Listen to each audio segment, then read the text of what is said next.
Engkau baik bagi Tuhan, bahwasanya untuk selama-lamanya kasih setiamu tidak pernah Engkau membiarkan kami sendirian. Setiap hari Engkau menuntun tangan kami, menopang tangan kami. Kesempatan kali ini kami mengucapkan syukur karena Engkau mengasihi kami. Kiranya Engkau menuntun kami untuk memahami rahasia-rahasia firman.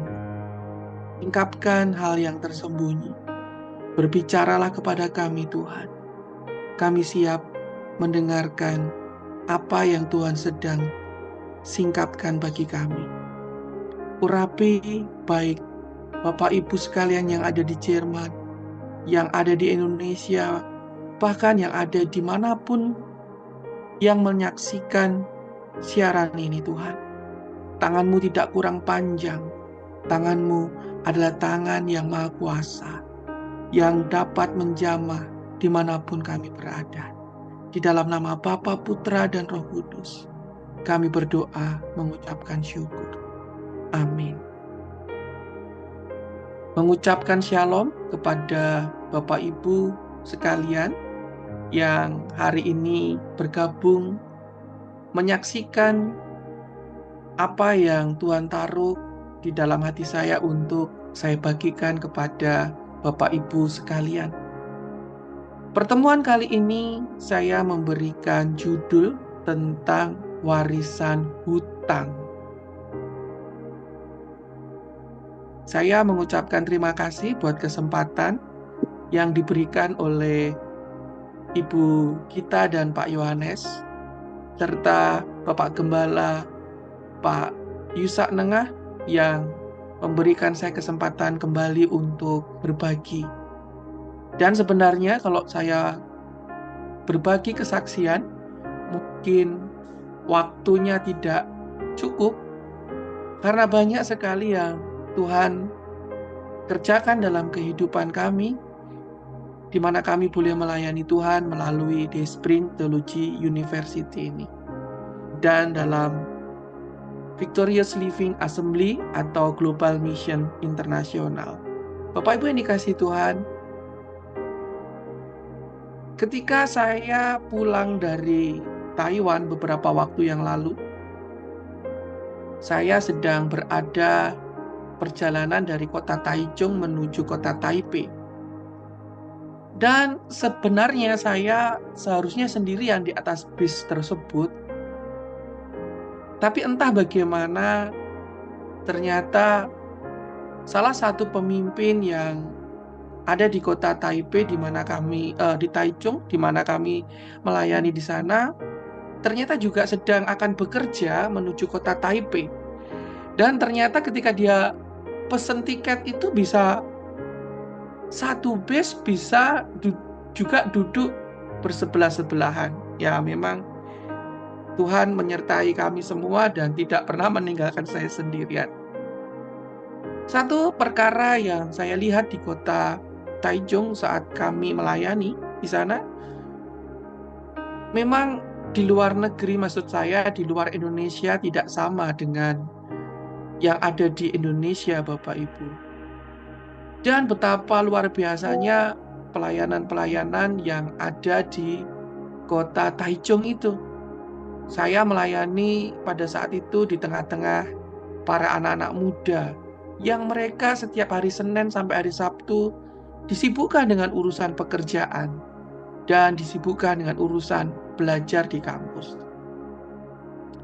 Dalam pelayanan itu, hamba Tuhan ini yang luar biasa memiliki sebuah iman yang datang waktu itu banyak sekali Bapak Ibu di Taichung itu berdesak-desak.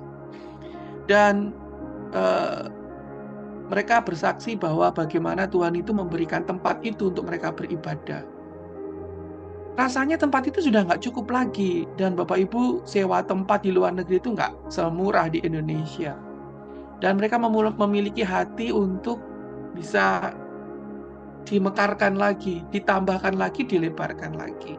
Satu perkara ketika ada di dalam bis, Bapak itu sebenarnya menceritakan sebuah iman yang dia lihat atas seorang janda yang memiliki 2 anak. Dan ketika janda itu menyadari bahwa ternyata suaminya itu berhutang banyak, disitulah saya melihat bahwa dia memiliki iman bagaimana melebarkan pekerjaan Tuhan.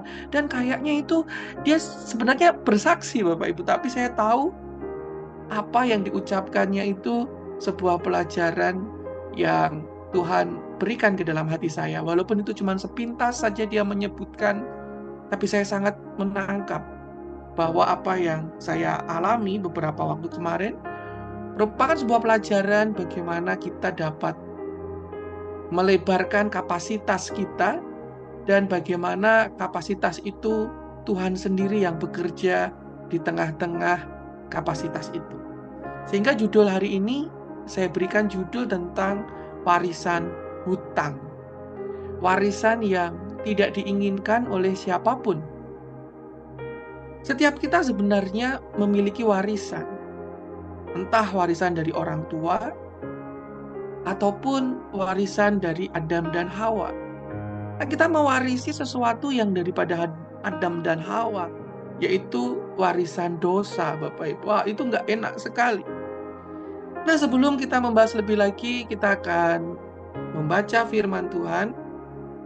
Dan dalam pembacaan firman Tuhan ini, Bapak Ibu yang dikasihi Tuhan, sebagaimana Tuhan mengizinkan saya belajar di Israel Bible Center, saya akan memaparkan pandangan-pandangan bagaimana pandangan-pandangan firman Tuhan itu dalam kacamata Israel kuno, sehingga kita dapat memiliki sebuah persepsi-persepsi dan pengertian yang lebih masif, lebih dalam lagi mengenai firman Tuhan tersebut. Ayat yang saya soroti adalah dalam 2 Raja-Raja pasal yang keempat, ayat yang pertama sampai dengan ayat yang ke-7. Tetapi pada kesempatan hari ini, saya tidak akan membaca seluruhnya. Saya yakin Bapak Ibu sekalian, kisah ini sungguh sangat dihafal. 2 Raja-Raja pasal 4 ayat yang pertama, demikianlah bunyi daripada firman Tuhan. Salah seorang dari istri-istri para nabi mengadukan halnya kepada Elisa sambil berseru, "Hambamu suamiku sudah mati, dan engkau ini tahu bahwa hambamu itu takut akan Tuhan.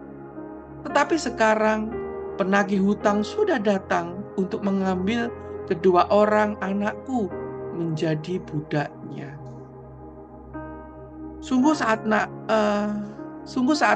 Sangat naif, sungguh sangat mendukakan ketika orang yang pergi meninggalkan sesuatu hal yang membuat kesulitan. Setiap kita berusaha agar ketika kita pergi pulang ke rumah Bapa di surga, kita sebaiknya memberikan sesuatu yang menyukakan bagi generasi kita, bagi anak-anak kita. Dalam 2 Raja-Raja pasal 4 ayat yang pertama, dikatakan di situ istri-istri para nabi.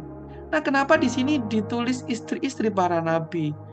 Ini ada maksud dan tujuannya, Bapak Ibu, tidak dengan kebetulan ditulis istri-istri para nabi. Seolah-olah seseorang itu masih memiliki suami. Dan di dalam narasi yang disampaikan oleh istri yang berseru tersebut dikatakan bahwa suaminya sudah mati. Kenapa tidak disebut janda seorang nabi? Nah, ini juga sesuatu yang memiliki tujuan di situ. Hari ini saya sangat bersuka cita untuk dapat membagikan hal itu kepada Bapak Ibu tentang warisan. Dan sebenarnya warisan yang ingin saya bagikan ini bisa beberapa session. Saya berharap akan ada kelanjutan selanjutnya untuk memperdalam tentang warisan ini lebih lagi. Nah, Bapak Ibu, di dalam kitab atau tulisan yang lain pendukung daripada perjanjian lama, saya menemukan dalam Targum Yonatan tentang 2 Raja-Raja pasal 4 yang sangat mengejutkan bagi saya. Kenapa di situ dituliskan bahwa suamiku, hambamu, hamba Tuhan, yang takut akan Tuhan. Sebuah ironis bahwa seseorang yang takut akan Tuhan justru memberikan warisan hutang. Nah, di dalam Targum Yonatan dari 2 Raja-Raja pasal 4 ini, ada sebuah keterangan, ada sebuah narasi yang menjelaskan siapakah yang dimaksud daripada seorang nabi tersebut dan apa yang telah dia kerjakan. Dan hal itu dikonfirmasi oleh seorang sejarawan terkenal pada abad pertama, yaitu Flavius Josephus, di dalam bukunya Antiquities of the Jews, dalam buku yang ke-9, pada bab yang ke-4, pada bagian yang kedua. Nah, di situ dikatakan bahwa janda yang menghadap kepada Nabi Elisa adalah seorang imam bernama Obadjah atau Obadiah. Obadjah adalah seorang pejabat pemerintah yang mungkin juga dia seorang gubernur di suatu wilayah Israel yang pada zaman Raja Ahab dia mendengar sebuah keputusan yang dikeluarkan Raja Ahab akibat pengaruh istrinya yang begitu jahat. Nah, ini ada sesuatu yang berkorelasi di mana Raja Ahab ini memiliki istri yang jahat. Sedangkan Obadiah ini kayaknya sisi sebaliknya. Seorang laki-laki yang memiliki istri yang luar biasa gitu. Sedangkan ini seorang laki-laki yang memiliki istri yang begitu jahat. Di saat Isabel itu memberikan pengumuman bahwa seluruh nabi-nabi harus dibunuh. Seluruh nabi-nabi Yehova atau Yod-Heh-Vaveh dia harus dibunuh. Maka pejabat Obadjah ini menyembunyikan hamba-hamba Tuhan yang hendak dibunuh itu, disembunyikan berjumlah 100-an lebih begitu. Nah, jumlah 100 itu adalah jumlah yang sangat banyak. Bisa juga berbicara jumlah secara real, tapi juga bicara juga jumlah yang sangat banyak. Nah, jumlah yang sangat banyak itu disembunyikan, dilindungi oleh seseorang yang takut akan Tuhan bernama Obadjah. Obadjah ini gubernur saat zaman Ahab.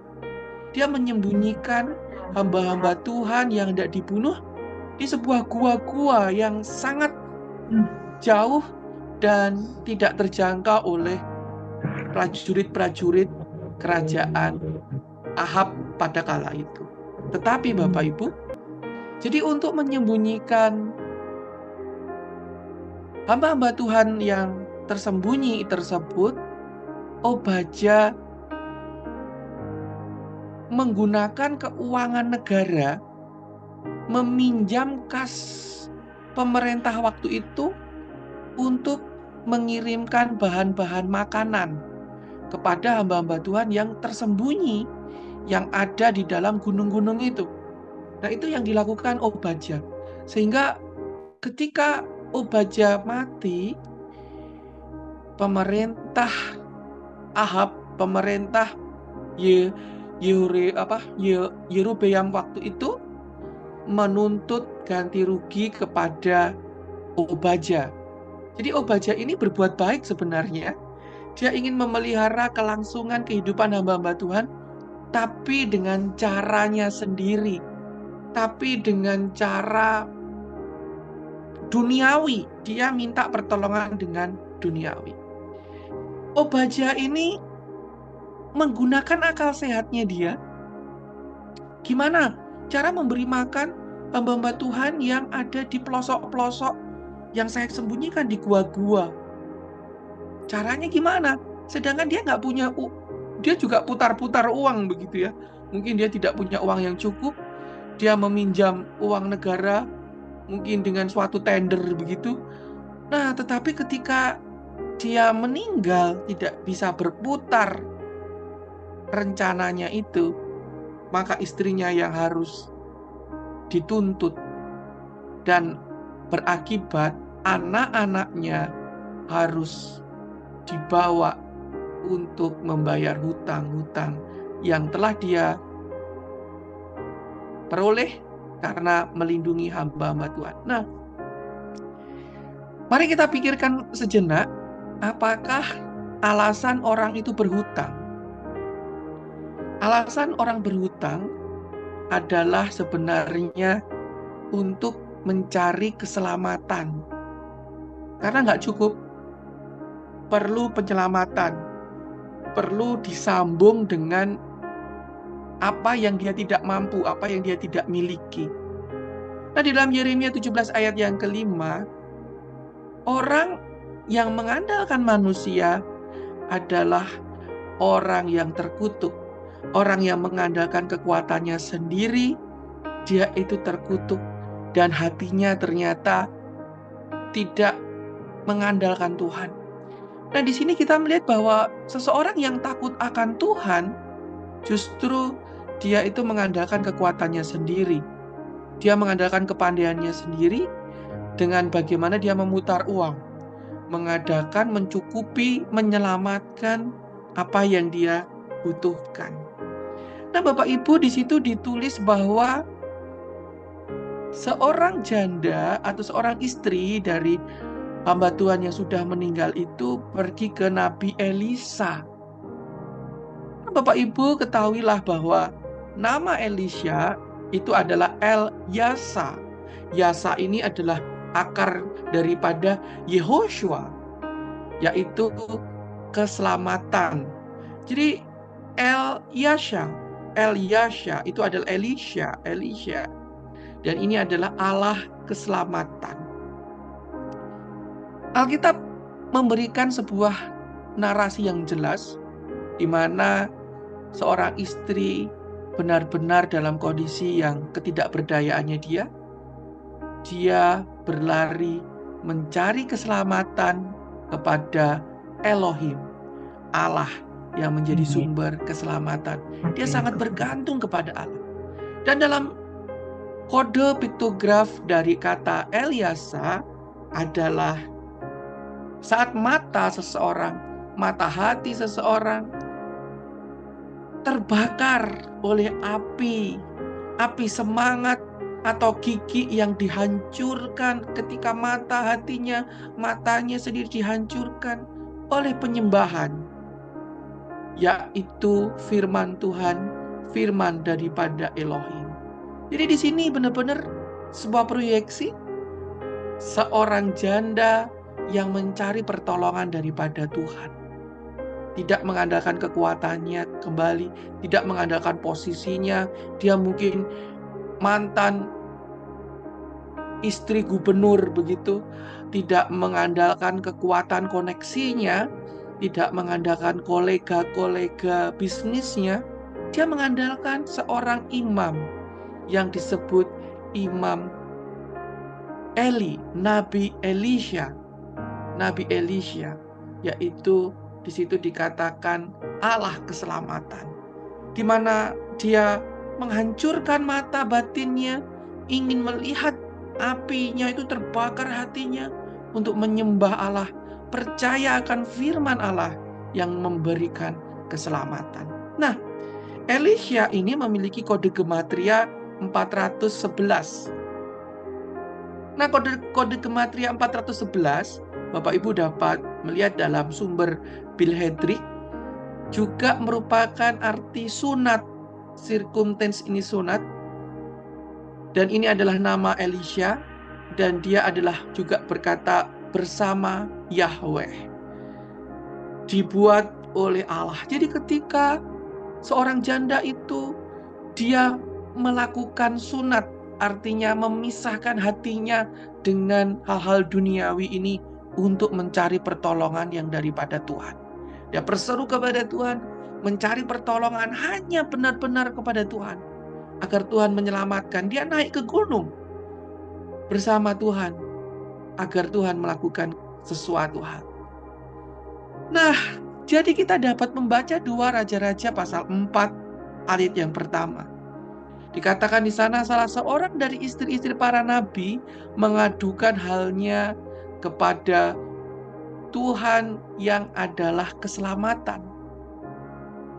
Seorang suaminya adalah orang yang mencari keselamatan walaupun dia takut akan Tuhan, melakukan yang baik, seolah-olah baik, yaitu menyelamatkan hamba-hamba Tuhan, tapi memberi makan bukan dengan kekuatan pertolongan Tuhan, tapi dengan keselamatan yang dia andalkan sendiri, dengan pertolongan yang dia andalkan sendiri. Tetapi di sisi lain, istrinya mencari keselamatan yang daripada Tuhan. Nah, di dalam Roma pasal 5 ayat yang ke-12 dikatakan di sana tentang warisan hutang. Sebab itu sama seperti dosa telah masuk ke dalam dunia oleh satu orang, dan oleh dosa itu juga maut, demikianlah maut itu telah menjalar kepada semua orang, karena semua orang telah berbuat dosa. Bapak Ibu yang dikasihi Tuhan, Rabi Saul sangat mengerti bahwa dalam pengertian Semitik, ternyata hutang itu diwariskan, diturunkan.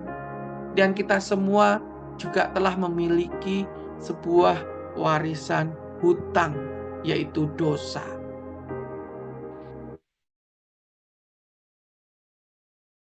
Ayat yang ke-13 sampai yang ke-14. Kamu karena tidak disunat secara lahiriah, telah dihidupkan Allah bersama-sama dengan Dia sesudah Ia mengampuni segala pelanggaran kita, dengan menghapuskan surat hutang yang oleh ketentuan-ketentuan hukum mendakwa dan mengancam kita, dan itu ditiadakannya dengan memakukannya pada kayu salib. Paulus mengajarkan bahwa hutang kita telah benar-benar ditanggung, ditebus oleh Yesus. Kita yang tidak disunat. Nah, ini ada korelasi dengan 2 Raja-Raja pasal 4 ayat yang pertama tentang Elisha, sunat. Keselamatan daripada Tuhan itu membawa hal yang harus dipotong, dipisahkan dari hal yang duniawi ini. Jadi kita ini sebenarnya utang kita sudah dilunasi. Jadi apa yang dilunasi pada Tuhan dalam pelunasan hutang tersebut? Kita akan melihat. Mengapa di situ dikatakan anak menjadi alat pelunas hutang? Nah, kita melihat istri itu sangat ketakutan.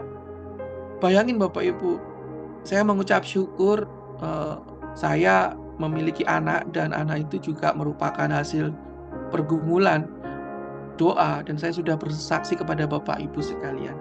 Anak-anak kita ini sebenarnya sebuah pemberian atau warisan atau berkat yang daripada Tuhan kepada kita. Oleh sebab itu, dalam pengertian Semitik, untuk membayar hutang itu juga dibayar oleh anak-anak. Anak-anak itu adalah harta yang berharga, dan anak-anak itu adalah yang membayar hutang. Hutang daripada keluarga, hutang daripada orang tua. Dan itu diatur dalam Keluaran 21 ayat yang ke-7 dan di dalam Imamat 25 ayat yang ke-39. Jadi orang-orang Semitik kuno, orang-orang yang pada lingkungan bukan Israel, tapi orang-orang yang di luar Israel pada zaman itu kuno, mereka itu mempersembahkan anak bahkan untuk kepada dewanya. Di lembah Gehinom itu anak-anak dipersembahkan hal yang berharga, dipersembahkan. Jadi anak ini sesuatu yang berharga untuk membayar hutang, penebusan, bahkan lebih berharga daripada hewan yang dipersembahkan sebagai penebusan darah. Oleh sebab itu, kita juga ingat bagaimana Abraham ketika Tuhan ingin untuk Abraham memberikan hal yang paling berharga dalam kehidupannya, yaitu seorang anak. Nah, di dalam narasi Raja-Raja pasal 4 ayat yang pertama, ada 2 anak. Nah, apa arti 2 anak di sini? Dikatakan kalau kita mengerti dualisme, dikatakan bahwa hutang kita bukan cuma hutang secara fisik, tetapi hutang secara rohani. Jadi hutang itu tidak berbicara cuma hal fisik, tapi berdampak dengan hal yang rohani. Kalau Bapak Ibu lihat orang-orang yang berhutang, mereka itu tampaknya tersenyum. Tapi sebenarnya mereka merana, berusaha dalam hati bagaimana membayar hutang. Jangan dilihat kalau mereka pakai mobil Alphard yang bagus. Jangan dilihat kalau mereka pakai baju bermerek. Jangan dilihat sepatu mereka itu sepatu terbaru. Jangan dilihat HP-nya itu HP yang terbaru. Jangan dilihat kemana-mana pergi naik yang bermerek-merek. Di balik itu mungkin banyak hutangnya, Bapak Ibu. Setahu saya, orang yang kaya, orang yang memiliki harta yang melimpah, justru mereka itu hidupnya sederhana-sederhana, biasa-biasa begitu. Karena mereka sudah kenyang. Itu loh rasanya cuman begitu-begitu. Tetapi biasanya orang yang dulunya tidak punya, dia itu ingin punya, ingin memiliki ini dan itu. Tetapi apa yang mereka miliki ini dan itu yang mungkin mereka update dalam sosialita zaman sekarang, di balik itu mereka itu sebenarnya berhutang. Jadi hutang itu memiliki efek dua. Dia itu dapat dilihat secara jasmani, tapi secara rohani itu sangat berdampak. Nah, dalam 1 Petrus 1 ayat 18 dan ayat yang ke-19, Anak Allah telah menjadi alat pelunasan hutang bagi kita semua. Jadi Allah Bapa pun dalam melunasi hutang-hutang dosa yang kita cetak, yang kita hasilkan, itu juga dilunasi dengan cara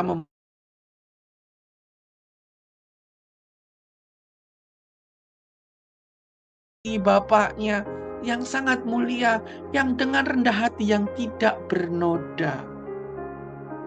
Nah, di dalam Yesaya 53 ayat 4 sampai dengan 5 demikianlah bunyi firman Tuhan. Tetapi sesungguhnya penyakit kitalah yang ditanggungnya, dan kesengsaraan kita yang dipikulnya. Padahal kita mengira dia kena tulah, dipukul, ditindas Allah. Tetapi dia tertikam oleh karena pemberontakan kita. Dia diremukkan oleh karena kejahatan kita.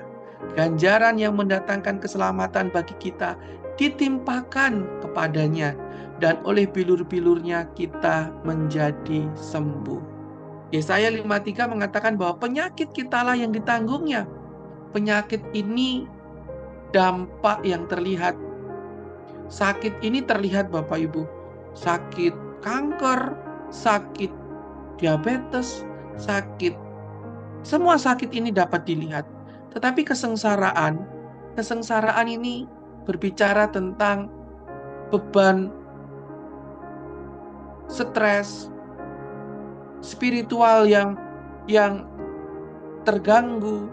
Kesengsaraan ini berbicara sesuatu tentang psikis. Itu yang dipikulnya. Jadi Yesus ini adalah anak Allah dan juga anak daripada Bapak Yusuf. Dan kalau Bapak Ibu lihat, Yesus ini juga memiliki seorang ibu janda, yaitu Janda Maria. Ini luar biasa. Bagaimana 2 Raja-Raja pasal yang keempat ayat yang pertama juga menampilkan seorang janda yang harus memberikan anaknya sebagai tebusan hutang. Dalam Matius 8 ayat 16 sampai dengan 17, menjelang malam dibawanyalah kepadanya banyak orang yang kerasukan setan. Dengan sepatah kata ia mengusir roh-roh itu dan menyembuhkan orang-orang yang menderita sakit.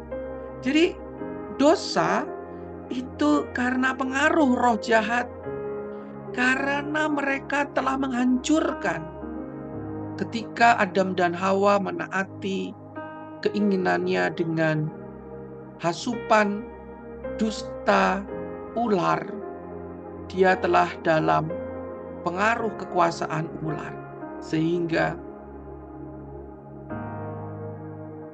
Adam dan Hawa mewariskan kita suatu penderitaan, suatu sakit. Sebenarnya kita semua seharusnya nggak pernah sakit di Taman Eden. Kita seharusnya nggak pernah rusak. Kita bisa self healing. Dan Bapak Ibu, di sini kita juga dapat melihat bahwa ada warisan di Taman Eden, yaitu tentang gen. Di dalam gen itu ada 22 kromosom yang kita warisi dari orang tua. Kromosom-kromosom kita ini yang menentukan warna rambut, jenis rambut, warna mata, warna kulit, muka, negara. Ini semua warisan daripada nenek moyang kita. Dan kalau Bapak Ibu ketahui, dari genetika itu ada 22 kromosom, dan ternyata 22 kromosom itu punya hubungan erat dengan 22 alfabet Ibrani. Dan saya tidak dapat memaparkan hari ini, dan itu begitu panjang, dan kita akan pada kesempatan selanjutnya hal itu akan saya paparkan. Demikianlah nyata bahwa perbuatan dosa, perbuatan fisik itu berkaitan dengan spiritual. Demikian juga perbuatan spiritual itu dapat berakibat nyata kepada hal-hal yang fisik. Di sini Yesus mengusir roh jahat dan kemudian terjadi kesembuhan. Jadi mungkin ketika kita mau pelayanan, ada peperangan yang sangat genting. Ada sesuatu hal yang sangat memuncak. Dan itu harus kita hadapi. Bapak Ibu harus menghadapi, dan akan pasti timbul secara fisik hal-hal adikodrati yang selanjutnya. Saya akan mengangkat juga tentang filosofi angka 2. Kenapa angka 2 ini sangat-sangat mendasar untuk kita pahami. 2 anak di situ disebutkan, dan Bapak Ibu tahu bahwa bed 2 itu adalah bed yang melambangkan rumah. Rumah adalah sebuah fondasi dari keluarga. Rumah adalah fondasi daripada sebuah hubungan cermin keseimbangan, kerjasama antara suami istri, cinta kasih yang didasari oleh perjanjian membentuk sebuah rumah. Dan sebuah rumah adalah sesuatu hal yang dibangun oleh seorang anak laki-laki. Berbeda dengan kita yang bangsa Indonesia atau zaman sekarang, kita berusaha sebagai orang tua membangunkan rumah buat anak-anak kita. Tetapi yang dimaksud bangsa Israel atau orang Israel kuno, rumah itu dibangun oleh anak-anak lelaki. Anak-anak lelakilah yang membangun keturunan, menghasilkan generasi selanjutnya. Nah, apabila seseorang tidak punya anak, itu artinya orang itu tidak punya keturunan, nggak putus dia, rumahnya itu nggak ada rumah, nggak punya keharuman, nggak punya kehidupan yang berkesinambungan. Nah, huruf bet itu sering dianggap sebagai permulaan segala sesuatu. Nah, kalau Bapak Ibu pahami, kitab Kejadian pasal yang pertama juga dimulai dengan kata Bereshit pada mulanya, dan itu juga dengan huruf bet. 2 kok bisa menjadi permulaan segala sesuatu? 2 itu bagi orang Israel adalah bilangan pertama yang bisa dibagi 2. 2 adalah bilangan pertama yang dapat dibagi 2 sama rata.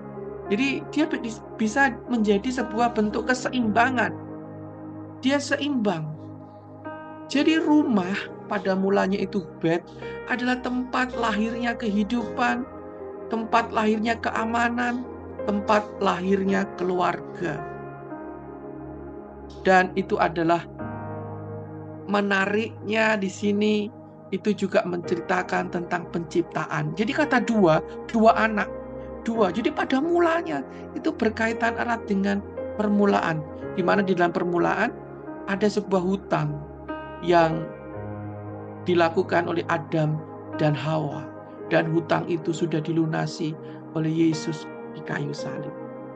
Secara simbolis angka 2 itu juga merupakan bahasa Ibrani dari 2 itu Shanaim.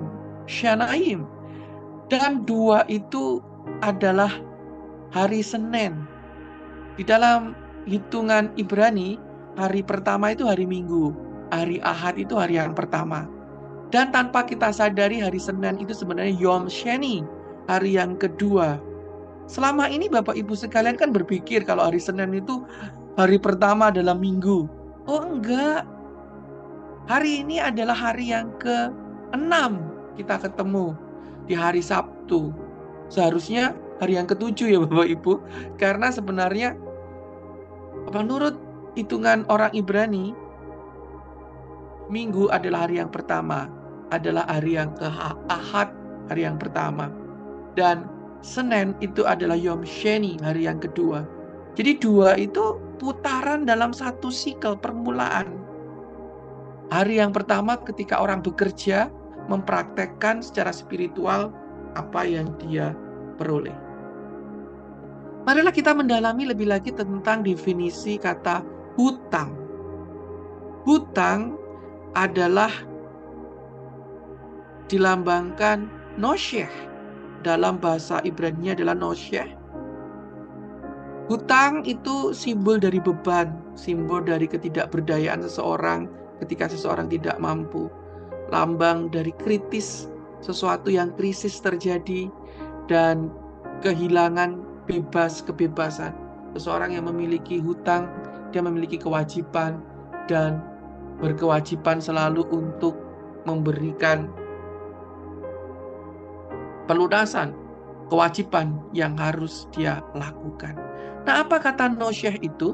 Nosyeh dalam piktograf adalah nun, shin, he, yaitu wahyu, yaitu api yang adalah benih. Saya ulangi, dalam piktograf Ibrani, hutang itu artinya adalah wahyu dan api roh yang adalah benih. Bapak Ibu yang dikasihi Tuhan, ternyata hutang itu adalah sebuah wahyu dan api yang harus kita beritakan. Kita ini sudah ditebus oleh darah yang begitu mahal, yaitu Sang Firman itu sendiri. Oleh sebab itu, sebagai bentuk ucapan syukur, sepatutnya lah kita memberitakan keselamatan kepada orang di sekitar kita. Jadi kalau Bapak Ibu melayani hari ini, kalau Bapak Ibu melakukan pelayanan hari ini, jangan dikira bahwa pelayanan itu atas kemampuan Anda, memang. Tapi Anda harus sadar bahwa ketika Anda memberitakan firman, itu Anda sedang membayar hutang Anda. Memang nggak bisa. Kita memang tidak bisa membayar hutang Yesus dengan darah Yesus yang begitu mahal. Tetapi sebagai wujud kita menghargai bahwa Dia telah membayar hutang kita, kita memberitakan keselamatan. Ini sangat-sangat terkorelasi ketika Bapak Ibu teringat mempelajari ketika Yesus berbicara kepada murid-muridnya tentang perumpamaan seorang yang berhutang besar kepada raja. Dan ketika dia menghadap raja, karena ketidakmampuan, raja itu menghapus hutangnya.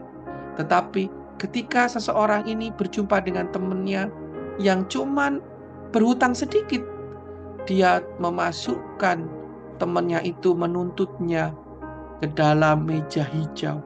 Dan akhirnya marahlah raja, dan raja memenjarakan orang itu. Nah, itu sebagai wujud bahwa hutang itu sebenarnya sebuah wahyu, sebuah api untuk memberitakan firman sebagai benih.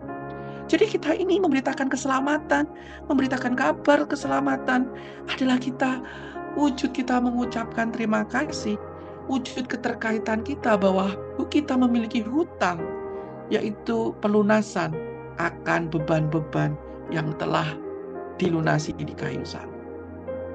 Nosyeh memiliki gematria 355 dan itu juga berbicara tentang sel. Ketika seseorang berhutang, seseorang itu ada dalam penjara. Dan itu juga berbicara tentang skill work, kemampuan bekerja. Jadi ketika kemampuan Anda berkhotbah, skill Anda berhermeneutika, ketika Anda belajar sekolah Alkitab semakin pintar.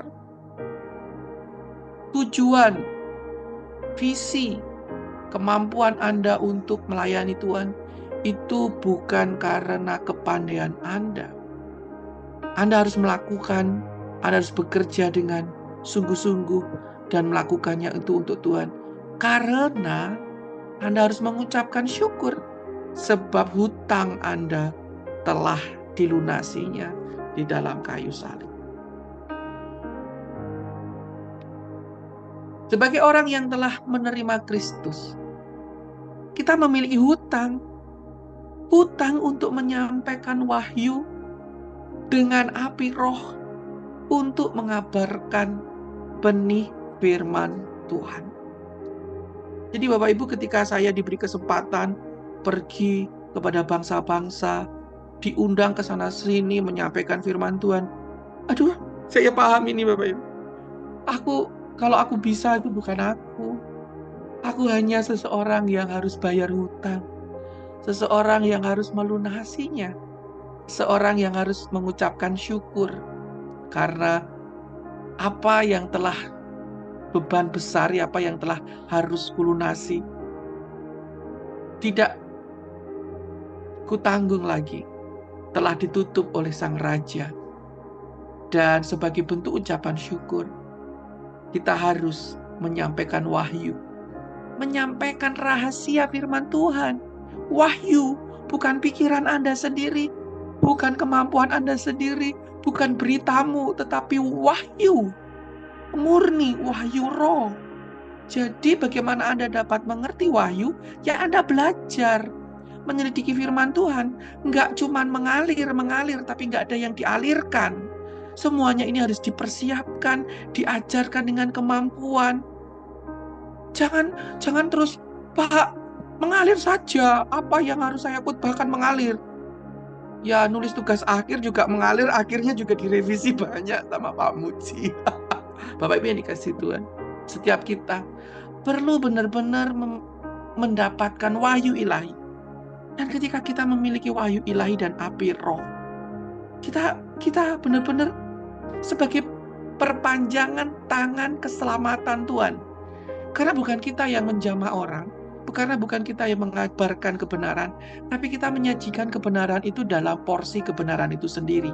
Sehingga firman sendiri yang ditemui orang, sehingga orang sendiri yang diselamatkan dan dijamah dengan kuasa. Dan Bapak Ibu harus paham bahwa firman itu memiliki kuasa, bahwa firman itu memiliki harta, memiliki value. Kan banyak kali ketika saya melakukan ini, mujizat itu terjadi dalam pelayanan. Nggak perlu tumpang tangan, kesembuhan terjadi.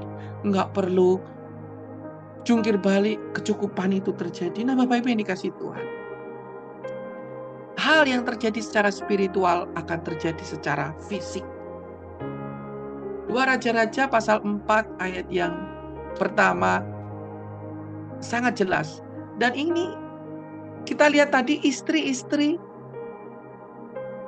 nabi, dikatakan di situ istri-istri para nabi. Lalu di dalam ayat yang ketiga dikatakan, lalu berkatalah Elisa, Tuhan yang adalah keselamatan. Maksudnya nama ini, arti nama, bukan pribadinya.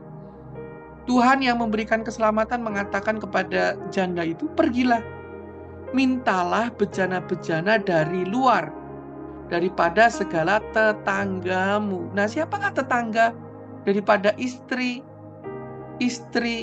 dikatakan daripada istri si Obaja itu.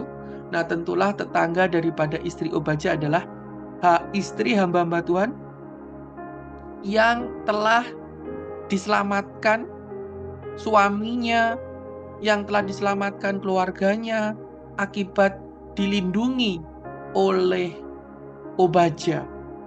Sehingga mereka memberikan bejana-bejana kosong, dan itu tidak sedikit, dan itu banyak. Itu artinya apa Bapak Ibu?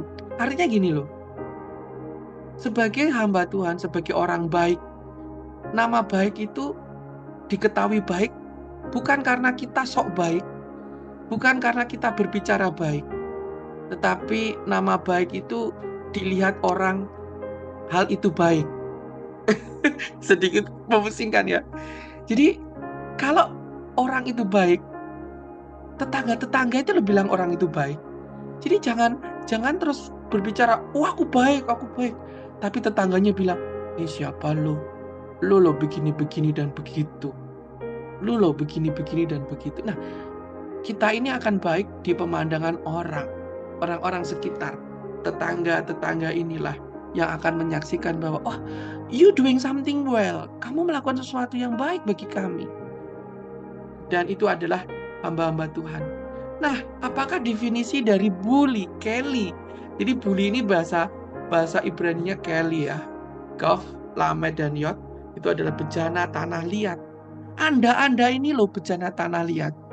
Bukankah Anda dalam Kejadian pasal yang ke-1 dan yang kedua, Anda dibentuk dari tanah liat?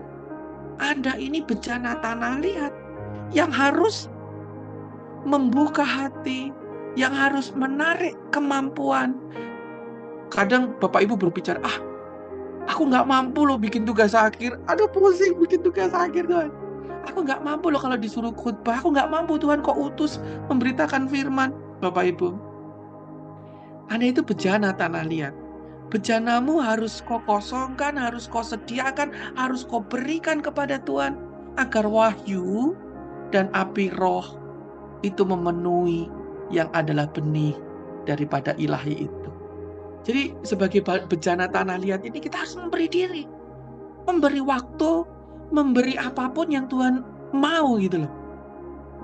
Jadi suruh pergi aja, nggak tahu nanti mau apa Tuhan di sana. Ya, saya banyak kesaksian. Ketika saya pergi, saya bicara sama teman saya yang ada di Taichung. Aku tuh nggak tahu kenapa aku kok disuruh pergi ke sini gitu loh. Dan ketika saya ke sana, ada lawatan Tuhan buat keluarganya, dan betapa hebat dan luar biasa mereka bertemu dengan Tuhan dan menerima, pergi ke gereja. Waduh, senang saya. Banyak sekali kesaksian. Dan Kelly ini, artinya Kelly adalah hati yang menyembah terhadap firman akan menciptakan tangan ini apa ya? Menerima. Jadi penyembahan yang disertai ketaatan akan firman Tuhan membuka jalan seseorang untuk menerima pengurapan. Dan ketahuilah bahwa Kristus itu adalah yang diurapi, dan minyak yang mengisi buli-buli itu adalah minyak Sang Kristus itu sendiri. Dan Kristus adalah Kristus. Itu dalam bahasa Yunani adalah dalam yang diurapi, dan itu dalam bahasa Mesiah, dalam bahasa Ibrani itu adalah yang diurapi, dan pengurapan itu menggunakan minyak. Nah, kalau Bapak Ibu sadari Kelly itu bergematria 60. Nah, gematria 60 itu artinya apa? Itu terhubung dengan huruf Samek. Dan itu terhubung dengan secara visual kata Kelly, Samek atau 60 ini adalah perlindungan, sebuah dukungan, sebuah topangan tangan Tuhan. Jadi ketika kita memberi diri bejana tanah liat ini, bukan berarti itu tanah liat itu apa sih Bapak Ibu? Value-nya apa, hal yang tidak berharga itu? Ketika hal yang tidak berharga diberi kepada Tuhan, Sang Kristus minyak itu mengisi. Sang Kristus itu mendukung. Sang Kristus itu menopang. Sang Kristus itu mengurapi Anda. Mendukung Anda. Mengurapi artinya mendukung. Jadi bukan Andanya yang bagus, tapi ada dukungan. Ada urapan Tuhan di situ.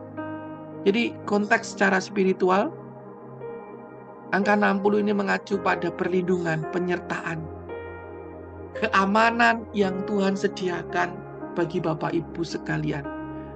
Saya memiliki juga kesaksian bagaimana saya pulang dari Kuala Lumpur ke Indonesia.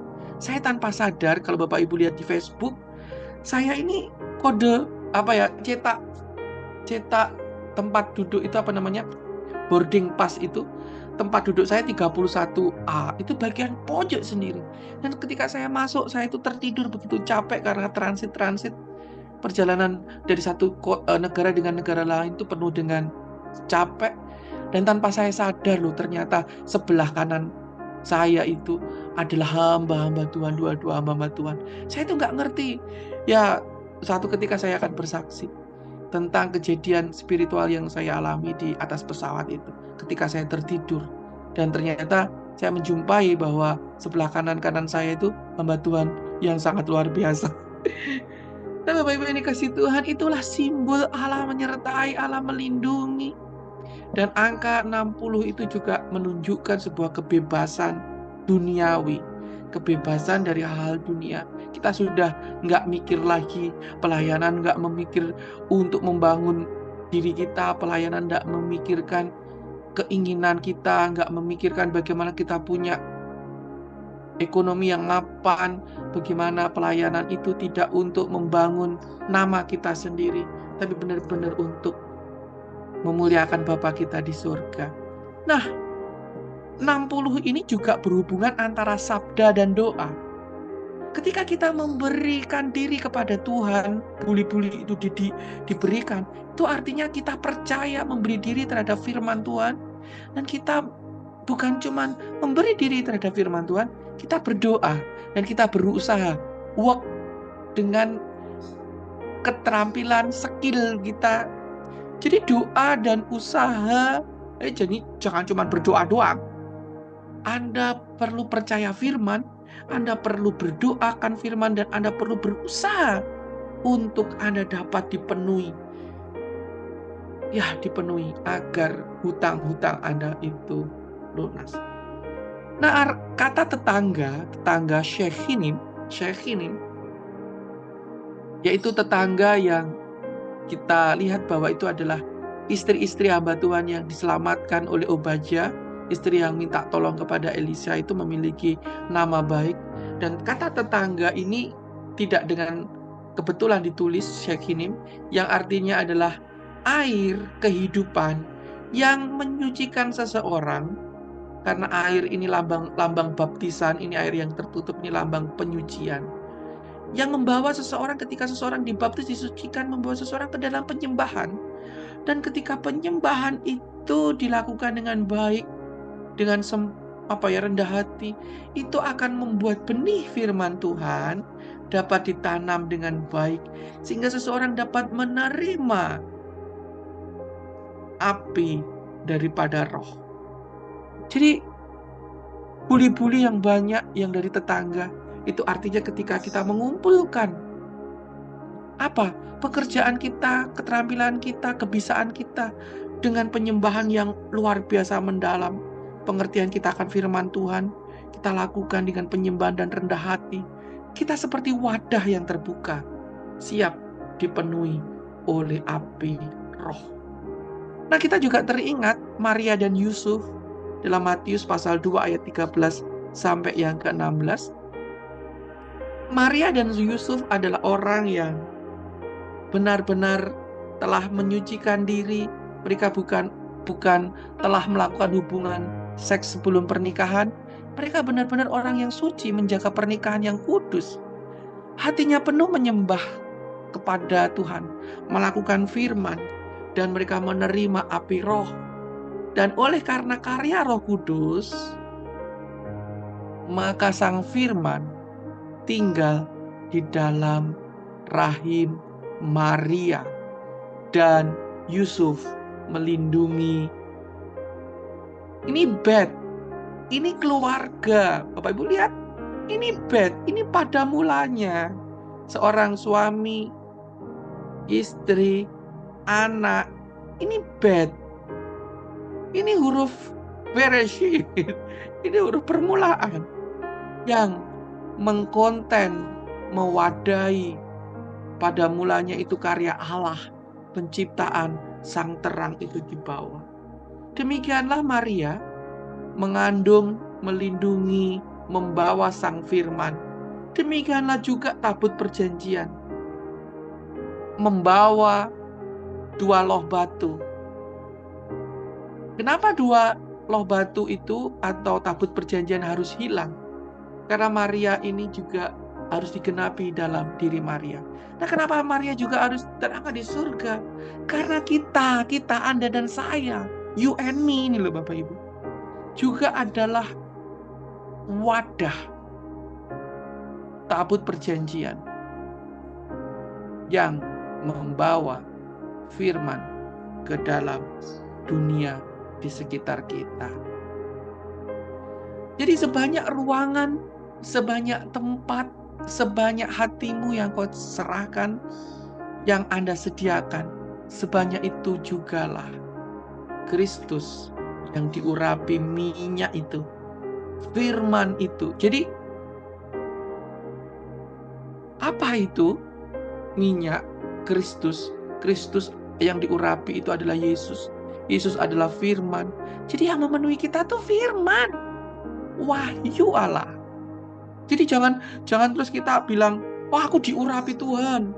Kalau diurapi Tuhan, tandanya diolesin minyak gitu di jidatnya sama hamba Tuhan. Terus Bapak Ibu yang sudah diurapi minyak sembarangan begitu, mengalir. Khotbah mengalir begitu.